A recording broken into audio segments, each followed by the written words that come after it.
पलक और विवेक एक दूसरे से बहुत ज्यादा प्यार करते थे और एक दूसरे के साथ शादी भी करना चाहते थे। लेकिन पलक अलग कास्ट की थी, जिस वजह से आरती उससे पसंद नहीं किया करती। आरती को अच्छा नहीं लगता था कि उसका बेटा पलक से बात भी करे। लेकिन विवेक और पलक एक दूसरे से सच्चा प्यार करते थे और विवेक अपनी माँ की बातों को नजरअंदाज किया करता था। देख बेटा, उस कलमुही का साथ छोड़ दे, क्योंकि वो ना मुझे बिल्कुल भी नहीं पसंद है। माँ वो आपको पसंद नहीं है तो इसमें मेरी क्या गलती है। और हाँ, मुझे आज के बाद पलक से दूर रहने के लिए मत कहना, क्योंकि मैं उससे बहुत प्यार करता हूँ और शादी तो करूँगा उसी से ही। अरे भाग्यवान, क्यों जिद कर रही हो? जब बेटे ने किसी को पसंद करके रखा हुआ है तो उसी से करवा दो ना शादी। जी आप तो बिल्कुल चुप ही रहिए, आपकी वजह से ही ये बिगड़ा है। इस तरह आरती अपने कमरे में चली जाती है। समय गुजरता है। ऐसे एक दिन जब आरती को ये पता चला कि विवेक पलक के साथ घूमकर घर पर आ रहा है, तो वो अपने बेटे को रोककर कहती है, तुझे कितनी बार बोलना पड़ेगा विवेक, उस लड़की के साथ मत घूमा कर। मुझे वो बिल्कुल भी पसंद नहीं है, लेकिन तू है कि मेरी सुनता ही नहीं है। अरे बेटा, मैं तेरी माँ हूँ, मैं तेरा भला ही चाहती हूँ। माँ आपको भी कितनी बार समझाऊं मैं आपका बेटा हूँ, आपका एक ही बेटा है। आखिर मेरी खुशियाँ क्यों नहीं समझती आप? आपको ये समझना जरूरी है कि मुझे पलक बहुत पसंद है और उसके बिना मैं जी नहीं सकता।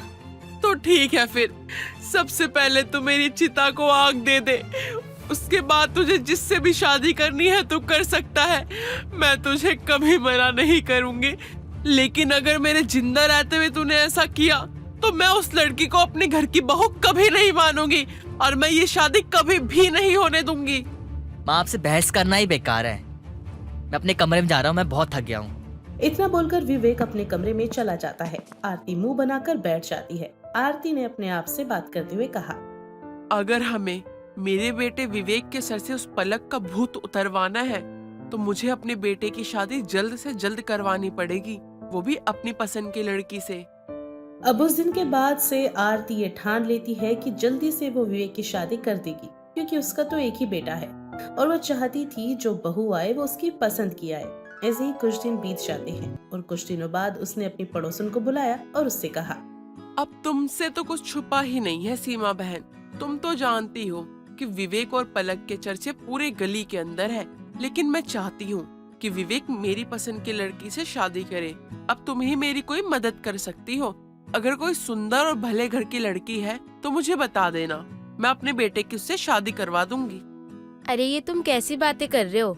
एक पड़ोसी ही तो दूसरे पड़ोसी के काम आता है। और वैसे भी मेरे रिश्तेदारी में ना एक लड़की है जो कि अपने घर में इकलौती है। अगर तुम चाहो तो मैं विवेक की बात चलाऊं आगे। अगर तुम्हारी मर्जी हो तो देख लो, क्योंकि अगर विवेक का रिश्ता उसके साथ हो गया ना तो सच बता रही हूँ बहन, तुम्हें बहुत सारा दहेज मिलेगा। वो बहुत सारा दहेज लेकर आएगी। नेकी और पूछ पूछ, अरे बस तुम जल्दी से इसकी शादी करवा दो, तुम्हें तो मैं बहुत सारा शगुन दिलवाऊंगी। पड़ोसन ये सुनकर खुश हो जाती है और वहाँ से चली जाती है। विवेक और पलक को ये बात पता चलती है कि आरती विवेक के लिए लड़की देख रही है, तो उन्हें बहुत गुस्सा आता है।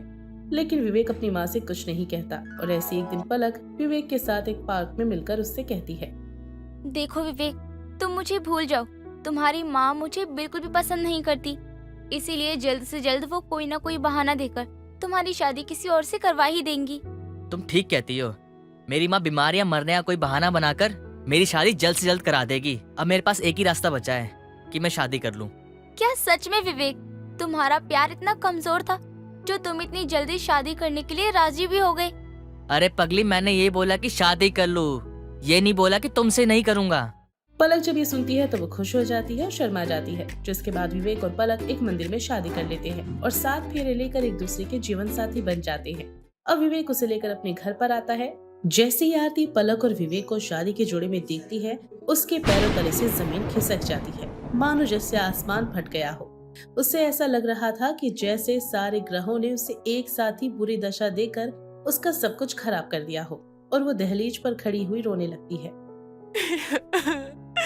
हे भगवान, एक ही तो बेटा था मेरा, फिर भी उसकी परवरिश में ऐसी ना जाने कौन सी कमी रह गई जो वो एक ऐसी लड़की को शादी करके घर ले आया है जो मुझे बिल्कुल भी पसंद नहीं है।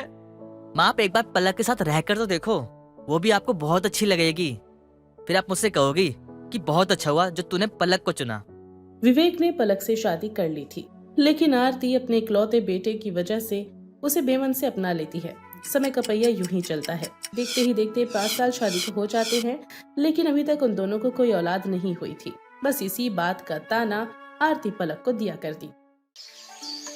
एक दिन विवेक का जन्मदिन होता है और वो अपने बर्थडे केक काटने के लिए जाता है।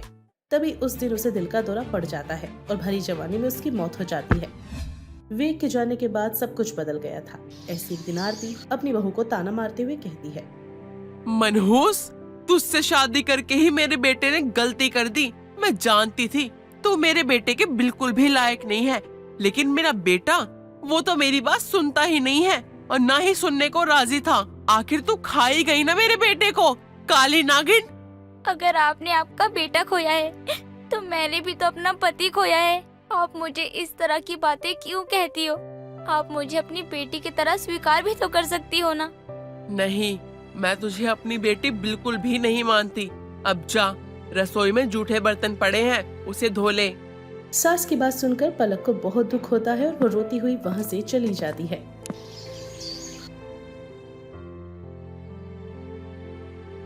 पलक की तबीयत खराब देखकर आरती डॉक्टर के पास उसे लेकर जाती है। उसे पता चलता है कि उसकी बहू प्रेग्नेंट है। ये सुनकर वो बहुत खुश होती है क्योंकि उसे आखिरकार विवेक की निशानी मिल जाती है।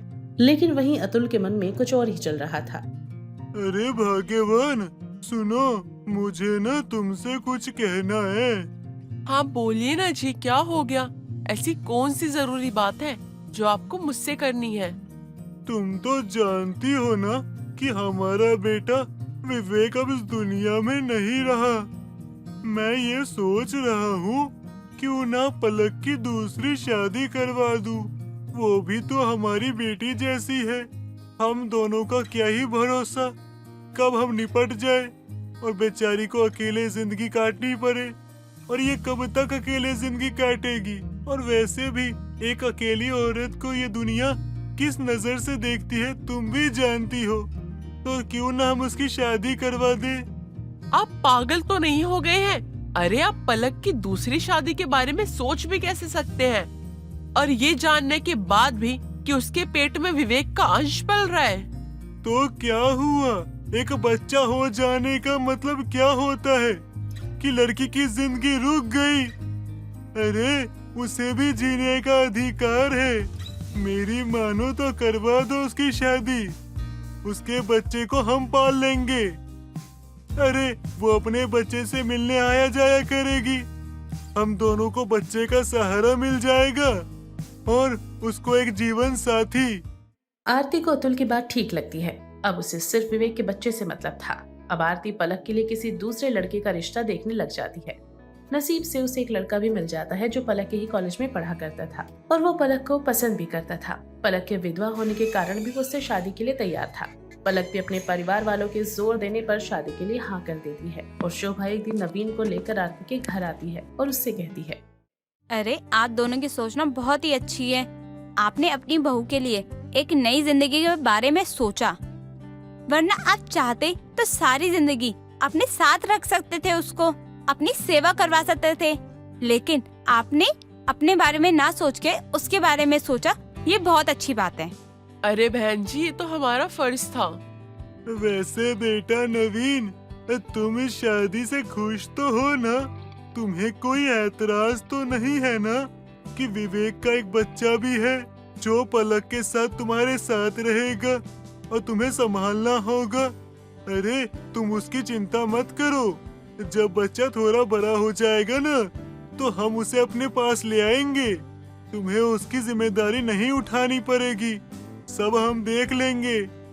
अंकल जी, पलक तो मुझे पहले से ही बहुत पसंद थी, लेकिन जब तक मैं कुछ कर पाता या कह पाता उसकी शादी विवेक से हो गई, इसलिए मैंने तब कुछ नहीं किया।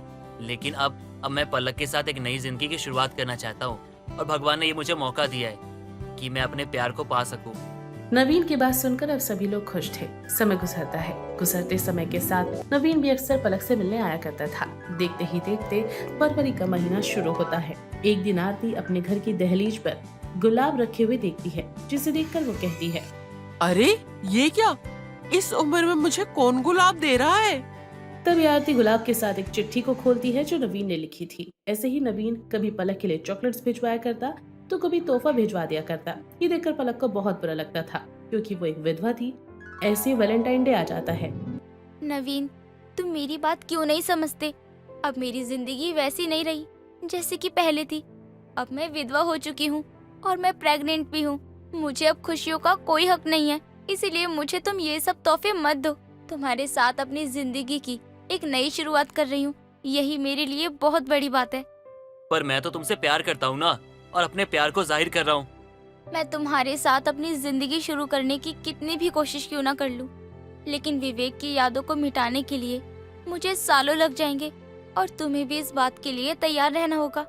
हम ये वैलेंटाइन डे मनाकर एक दूसरे के करीब नहीं आ सकते। सोचो, माँ जी को, ससुर जी को कितना बुरा लगा होगा जब तुम इस तरह बार बार मेरे घर पर तोहफे भेज रहे होंगे। मैं उनके घर की इज्जत हूँ, उन्हें कितनी शर्म आ रही होगी। ये सुनकर नवीन बहुत उदास हो जाता है और तभी वहाँ पर आरती आती है। इसमें शर्म करने वाली क्या बात है? नवीन तुझसे प्यार करता है और ये बहुत नसीबों की बात है कि जिंदगी ने तुझे दूसरा मौका दिया है। माँ जी, आप ये क्या बोल रही हो? हाँ, शायद मैं पहली बार तुझसे कोई सही बात कर रही हूँ। मैंने तुझे कभी पसंद नहीं किया और नवीन से तेरी शादी की इजाजत भी इसलिए दी ताकि तू इस घर को छोड़ के चली जाए।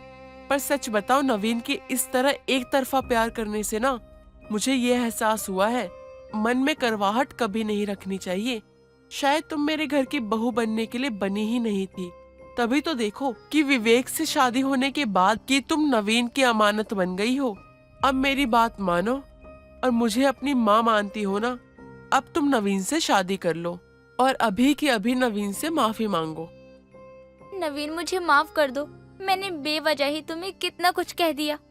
कोई बात नहीं पलक, मैं समझता हूँ कि तुम्हें कितनी परेशानी है और किस हालात से तुम गुजरी हो। जिसके बाद पलक तैयार होकर आ जाती है। नवीन इसे घुमाने के लिए डेट पर लेकर जाता है। दोनों वैलेंटाइन डे मनाते हैं। कुछ ही महीनों बाद पलक एक प्यार से बेटे को जन्म देती है। वो बेटा अतुल और आरती को सौंप देती है। अब अतुल और आरती नवीन से पलक की शादी करवा देते हैं। पलक का जब भी मन होता वो अपने बच्चे से मिलने आ जाया करती और अतुल आरती को भी बच्चे का सहारा मिल जाता है, जिसे वो विवेक समझकर ही पालते हैं।